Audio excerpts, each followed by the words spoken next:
somos ricos y no nos damos cuenta. Usted no se da cuenta de lo rico que es. Usted es rico. Y quiero decirles que hoy vamos a hablar de algo que a todos nos interesa y que en algún momento de nuestra vida a todos también nos preocupa. Pero sin antes, no quiero seguir sin antes darle un aplauso a las personas que hoy nos visitan. Vamos a darle un aplauso fuerte.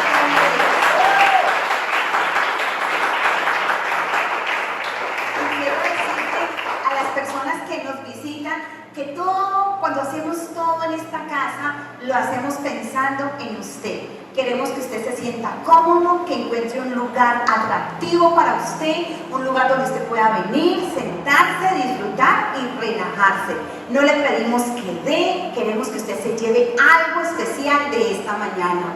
Y hoy vamos a hablar de este tema y quiero decirles que es un tema que yo sé que en algunas personas provoca como cierta incomodidad, pero vamos a estar sensibles a lo que el Espíritu Santo nos va a hablar en esta mañana. Y yo sé que la mayoría de nosotros en algún momento de nuestra vida nos preocupamos por el tema de la economía, ¿verdad?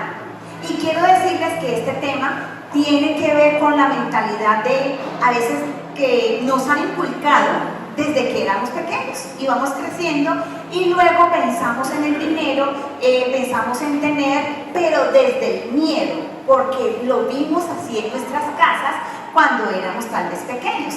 Así que muchas personas tienen esa mentalidad de adquirir, de tener, de guardar desde el miedo y no desde la perspectiva que Dios quiere que lo veamos en esta mañana, y es desde la honra. Entonces vamos a ver cuál es la diferencia. ¿Estamos?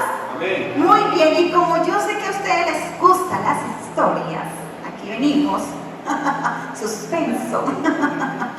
Vamos a leer Lucas capítulo 12, 16, y dice que Jesús se refirió a un hombre a través de una parábola. Y dice que ese hombre, dice Jesús, la heredad de un hombre rico había producido mucho. Y él pensaba dentro de sí, ¿qué haré? Porque no tengo dónde guardar mis frutos. Y dijo, esto haré, derribaré mis graneros, edificaré mayores, y allí guardaré todos mis frutos y mis bienes. Y le diré a mi alma, muchos bienes tienes guardados por muchos años, así que repósate, come, bebe y regocíjate. Pero Dios le dijo, necio. En otras palabras, no seas tonto. Esta noche vienen a pedir tu alma, y lo que has provisto, ¿de quién será?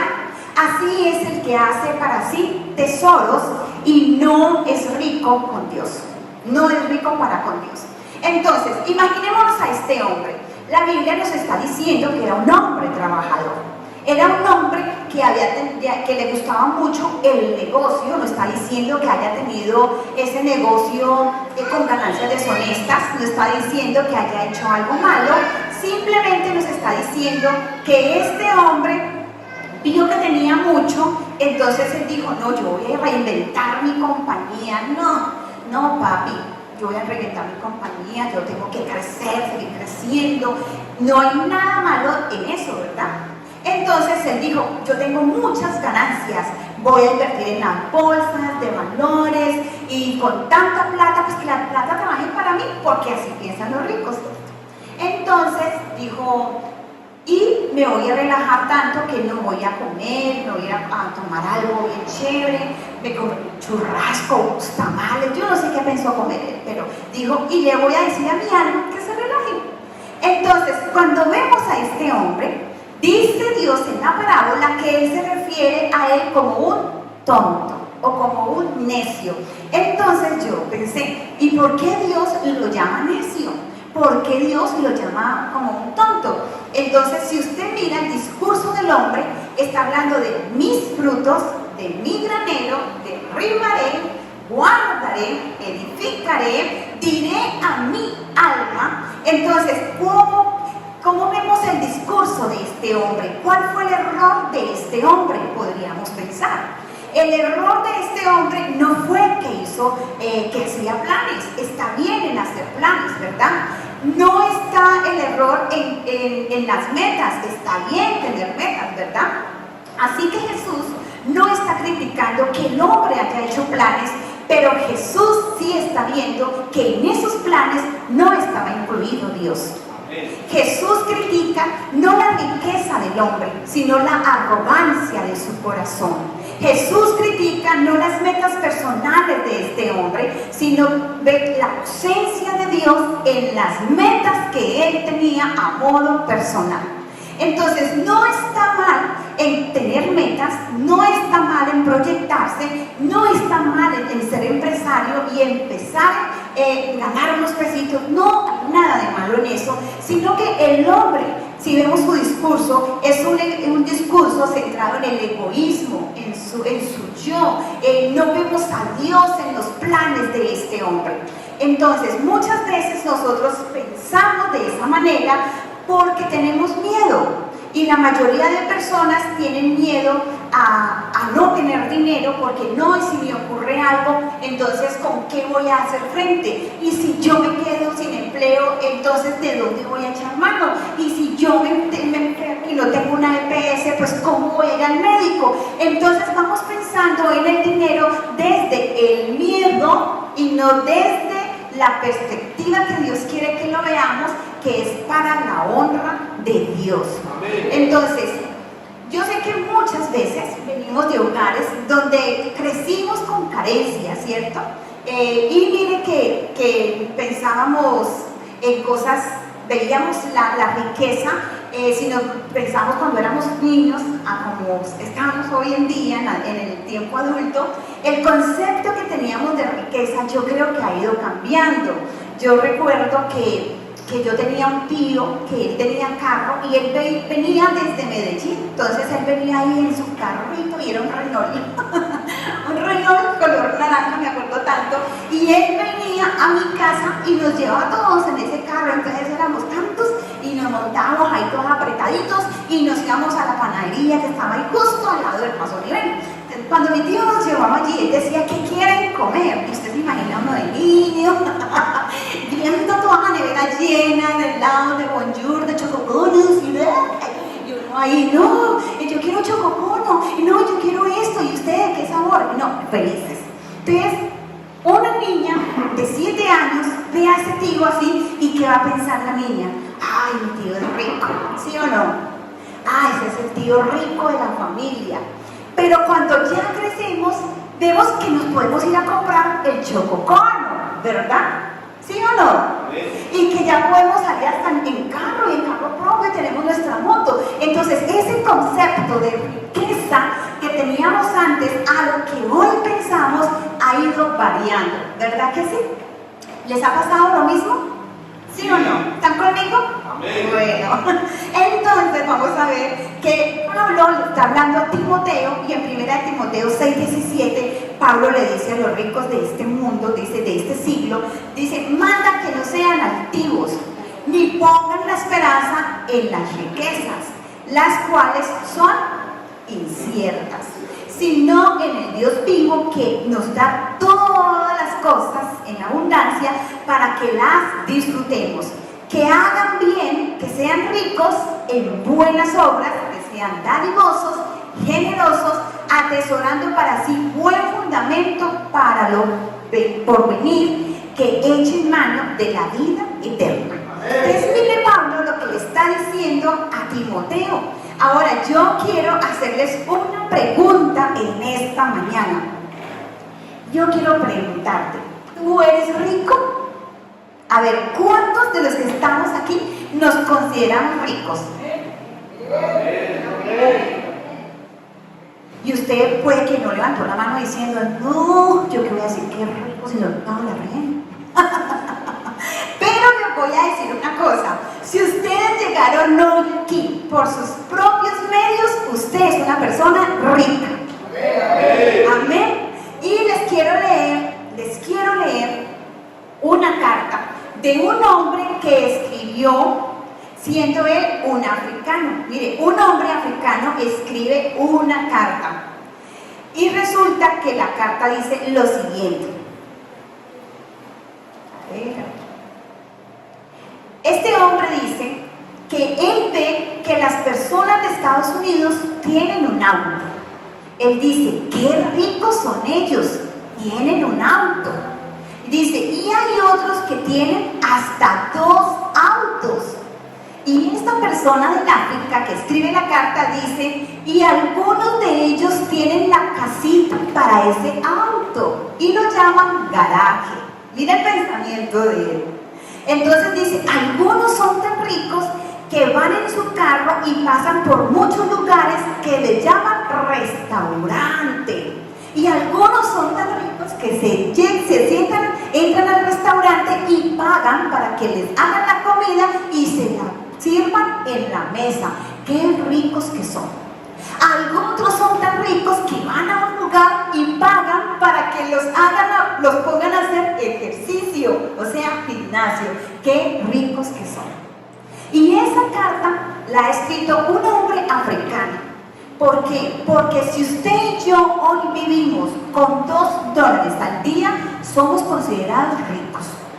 La mitad, casi la mitad del mundo está viviendo hoy en día con menos de $2 al día. Si usted puede pasar el día con $2, usted es una persona rica. ¿Tiene sentido? Claro que tiene sentido. ¿Y por qué les estoy diciendo esto? Porque nosotros, cuando hablamos de este tema, es importante que usted se considere una persona rica. Y tal vez usted me dirá, pastora, pero es que mire, yo tengo tantas cosas, yo hoy no me considero una persona rica, estoy llena de muchas deudas, necesito un préstamo, no sé qué voy a hacer, cómo llevo esta situación en la que me estoy encontrando. Le voy a decir, todos nosotros somos tan ricos que no nos damos cuenta. Y algunos fuéramos más ricos si le creyéramos más a Dios y si le diéramos más a Dios, porque la raíz no tiene que ver con los ingresos, tiene que ver con un principio espiritual. Y Mateo 6:19 nos está diciendo, no acumulen para sí tesoros en la tierra, donde la polilla y el óxido destruyen y donde los ladrones se meten a robar. Más bien acumulen para sí tesoros en donde, en el cielo, donde ni la polilla ni el óxido carcomen, ni los ladrones se meten a robar.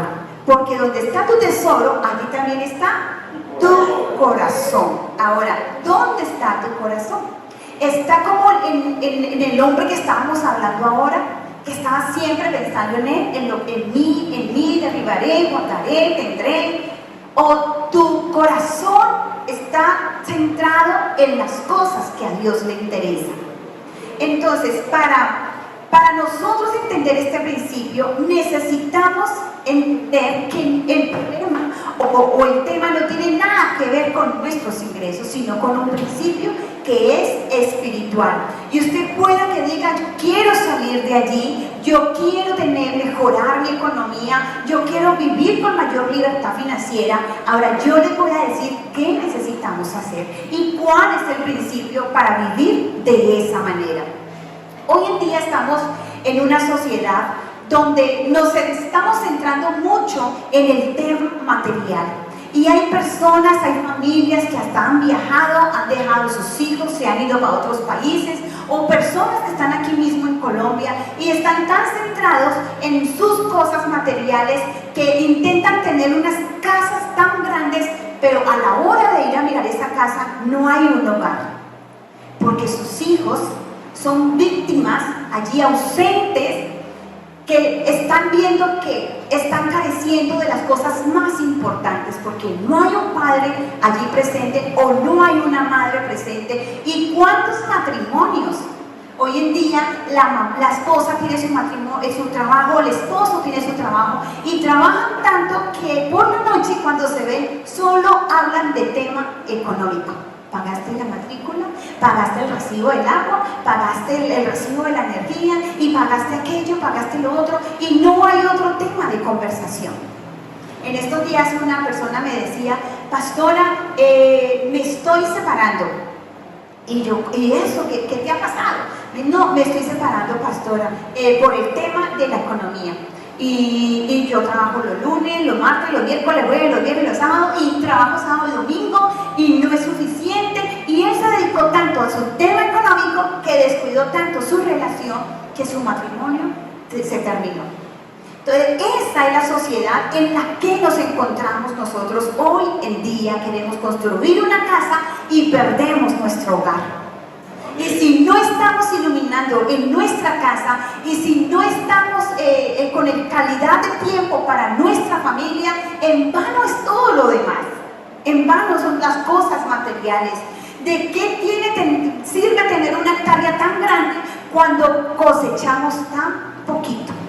Entonces, yo creo que es tiempo de recapitular nuestra vida y mirar qué necesitamos reorganizar en nuestra vida, porque hay alertas que saltan cuando usted está tan ocupado que llega a su casa y nadie le puede hablar, el hijo no le puede hablar, la hija no le puede hablar, su esposa no le puede hablar o su esposo, usted llega tan ansioso, tan cansado, tan estresado, está malhumorado, no hay gozo. Esa es una alarma. Esa es una alarma de que necesitamos hacer un alto en el camino y mirar qué necesitamos empezar a ver y ocuparnos de eso. Porque el gozo, cuando tú vas a tu casa y tienes tu niña, pero tú disfrutas cuando bañas tu niña como mamá y eres buena madre y disfrutas cuando haces las tareas con tu hija, pero llega un momento en que tú dices, no disfruto, no tengo gozo, no hay alegría, no hay deleite. Entonces eso no tiene sentido. Por eso David, yo les decía hace 8 días, que le dice a Dios, vuélveme el gozo de la salvación. Porque el gozo es una fuerza que necesitamos, es un motor que necesitamos para trabajar, para llevar nuestra casa, para ser padres, en la relación de esposos. Pero cuando el gozo empieza a deteriorarse y se pierde, es una alarma. Cuando tú vas a trabajar y no trabajas con gozo, es una alarma. Entonces, ¿qué nos está diciendo nuestra vida? Hay un versículo que nos dice, la bendición de Dios enriquece y no añade tristeza alguna. No añade tristeza. Entonces, todo lo que viene parte de Dios va a ser para mi bendición. Va a traer alegría, va a traer gozo, regocijo. Pero cuando hay algo que viene, que yo creo que es de parte de Dios, pero me roba el gozo, ni siquiera tengo tiempo para buscar de Dios, eso no es bendición de Dios. Amén. Eso no puede venir de parte de Dios. Así que esa riqueza que añade tristeza no puede venir de parte de Dios. Y son alarmas que nosotros tenemos que mirar y mirar, bueno, ¿qué necesita mi presupuesto? ¿Qué voy a reorganizar de mi presupuesto? ¿Qué voy a recortar de mis gastos? Pero mi vida la voy a disfrutar. Así sea que me siente con mi hija en un parque, me chupo una paleta, un helado, pero estoy feliz. Esos detalles, la sencillez de la vida, es que mira, la vida es sencilla, la vida se trata de pequeños detalles, de pequeños momentos. No necesitamos ir a Hollywood para estar felices, son pequeños detalles, cosas sencillas del día a día, pero que tú digas, lo disfruté. Atendí a este cliente, le vendí una batería, le vendí lo que sea, pero lo disfruté. Estoy tan contento y ese gozo es una señal de que esa es la bendición de Dios. Amén, amén. Amén. Y ahora la vida es tan corta, yo no sé cuántos se dan cuenta que la vida es corta. Ay, yo hace 8 días tenía 20 años. Y uno dice, Dios mío, ¿cómo vamos? ¿Cómo va corriendo el tiempo tanto? Y la vida es demasiado corta. Y la alegría es la mejor vitamina para tu alma, para tu rostro. Cuando tú estás amargado, pierdes el gozo, pierdes la alegría, todo empieza a caerse, todo empieza a arrugarse, no hay cremas, no hay botox que levante eso.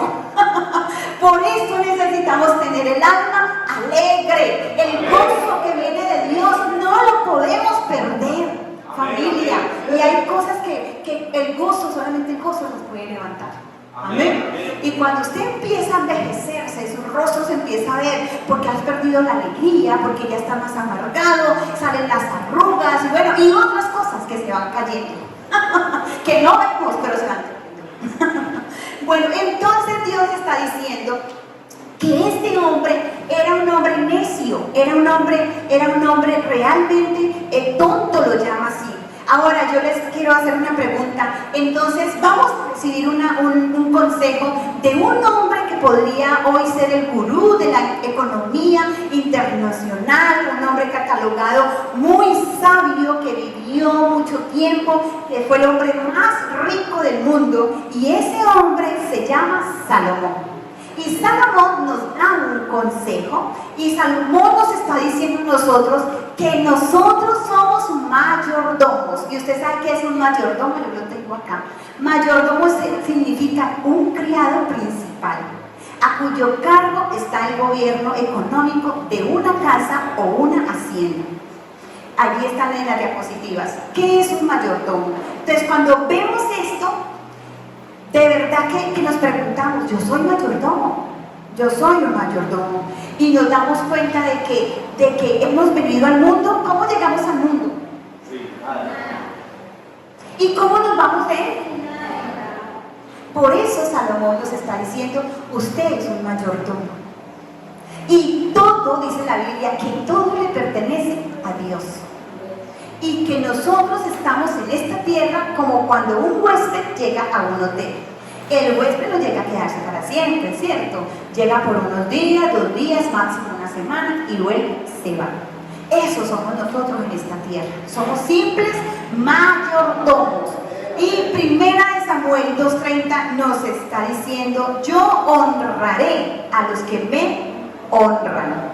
Yo honraré a los que me honran. Entonces, si usted es mayordomo y yo soy una mayordoma en esta tierra, eso tiene un propósito. Ahora, 4 preguntas que debemos hacernos nosotros son: ¿cuál es el propósito de mi mayordomía? ¿Cuál es el producto de mi mayordomía? ¿Cuál es la prioridad de mi mayordomía? ¿Y cuál es la promesa de esa mayordomía? Y vamos a ver que todo se resume en Proverbios capítulo 3, el versículo 9 al 10.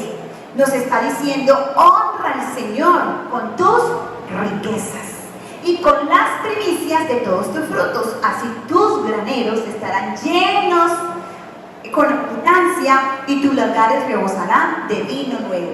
Ahora, vemos cuál es el propósito de nuestra mayordomía en este versículo. Y en el versículo 9 vemos que hay un principio, y es el principio de la honra. Y en el versículo 10 vemos la promesa, que es una promesa de provisión y de abundancia. Amén. Ahora, ¿qué quiere decir honra? ¿Qué quiere decir honra? Honra significa que le damos al Señor, a Dios, el lugar que a Él le corresponde en nuestra vida. Honra quiere decir estimar a través de la obediencia, respeto, admiración, retribución. Cuando tú y yo consideramos a alguien valioso, lo honramos, le damos respeto. Por eso también hay un mandamiento de honrar a los padres. Yo honro a mis padres, a mi madre, cuando me acuerdo de ella, estoy pendiente de ella, es su cumpleaños, veo que necesita, qué puedo hacer por ella. Eso es honra.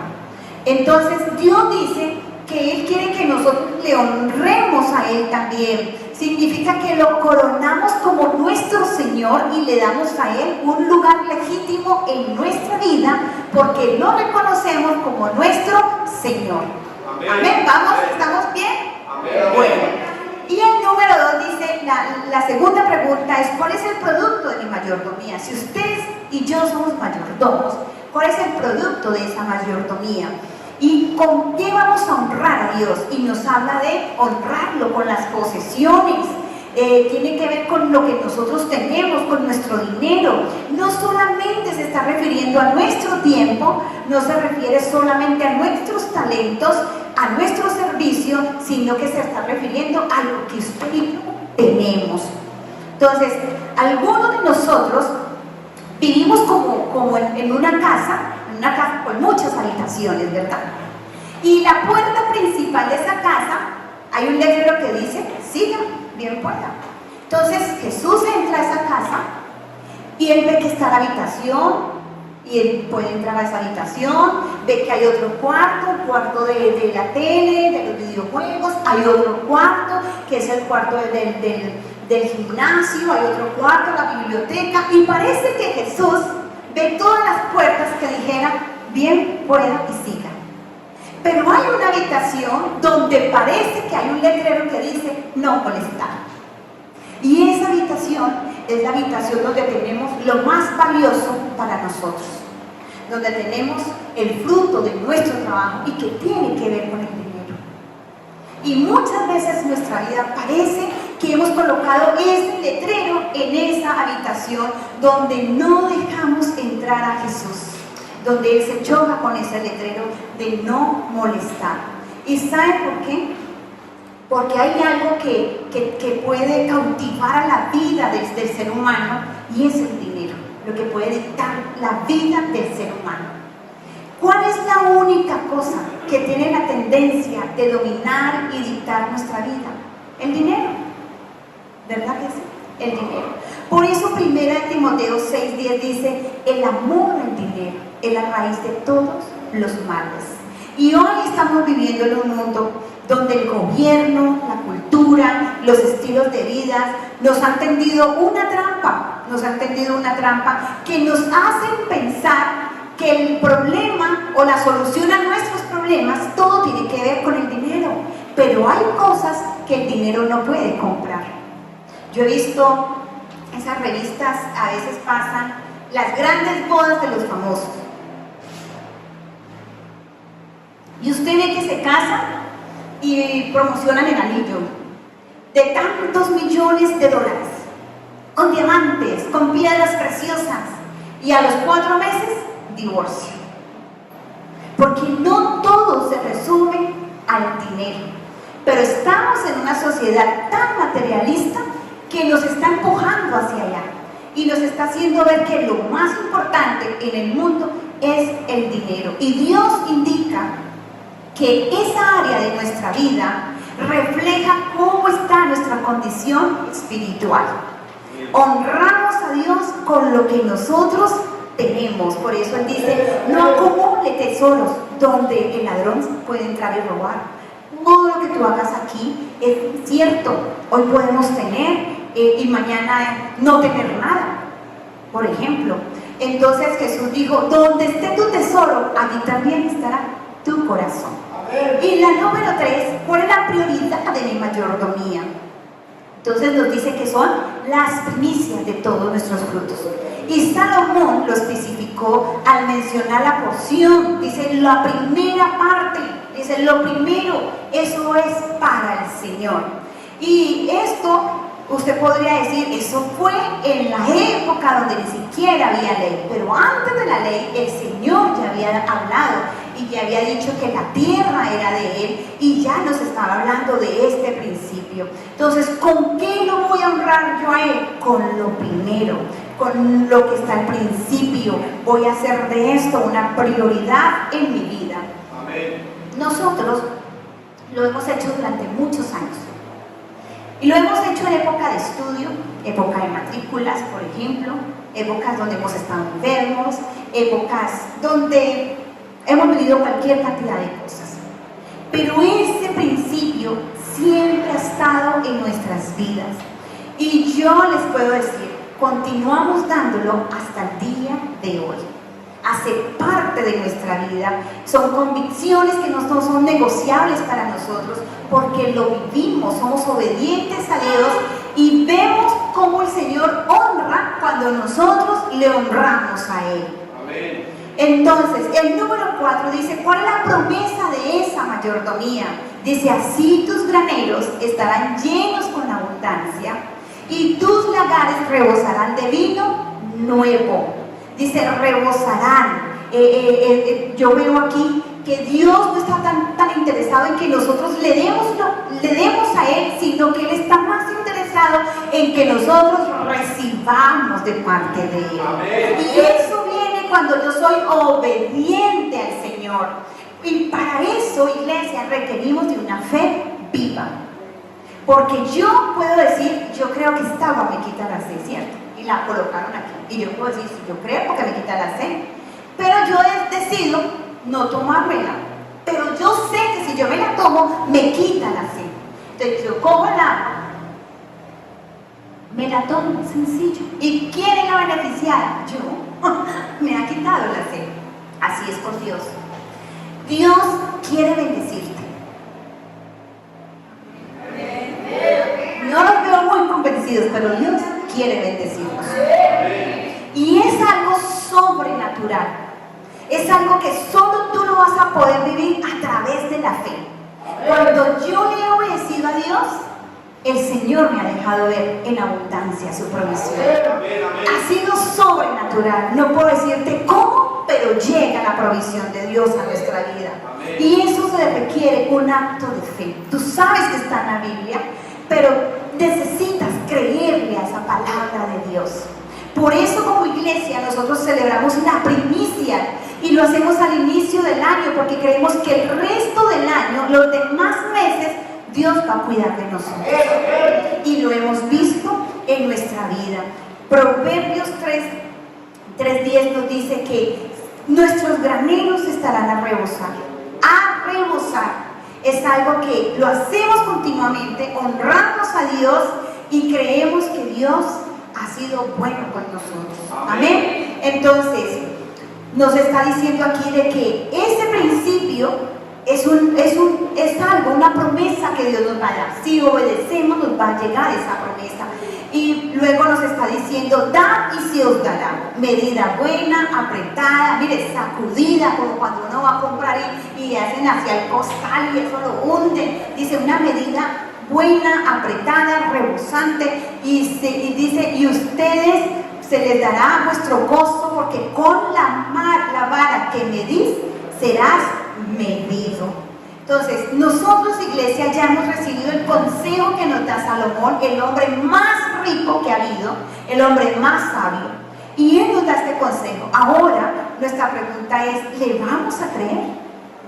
¿Estamos dispuestos a creer? ¿Estamos dispuestos a practicar este principio?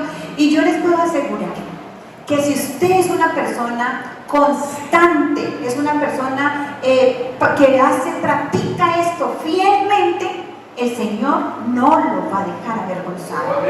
El Señor sabe de qué tienes necesidad.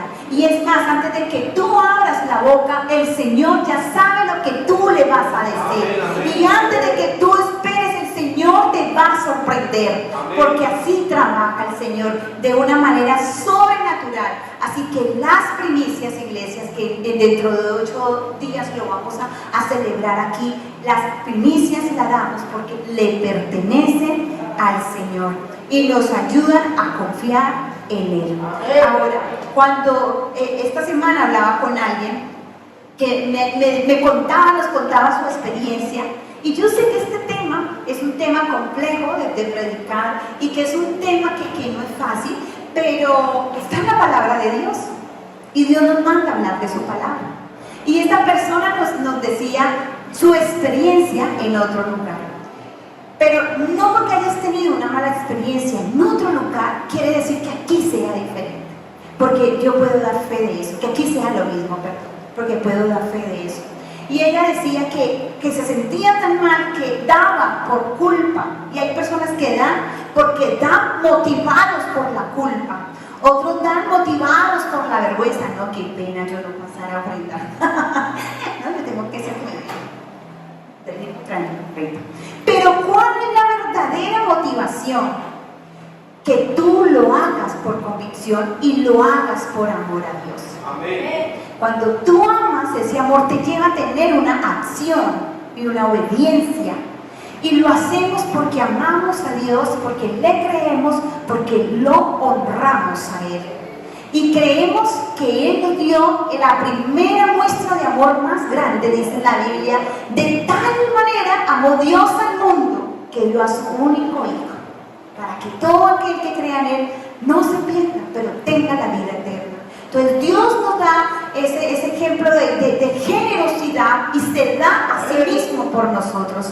Por eso nosotros, los hijos de Dios, creemos que como iglesia, parte de la familia espiritual de Dios, seguimos el ejemplo de nuestro Dios, que es un Dios generoso y un Dios que ama. Así que, iglesia, ¿cuántos hemos recibido esta palabra en esta mañana? ¿Cuántos hemos sido edificados con esta palabra?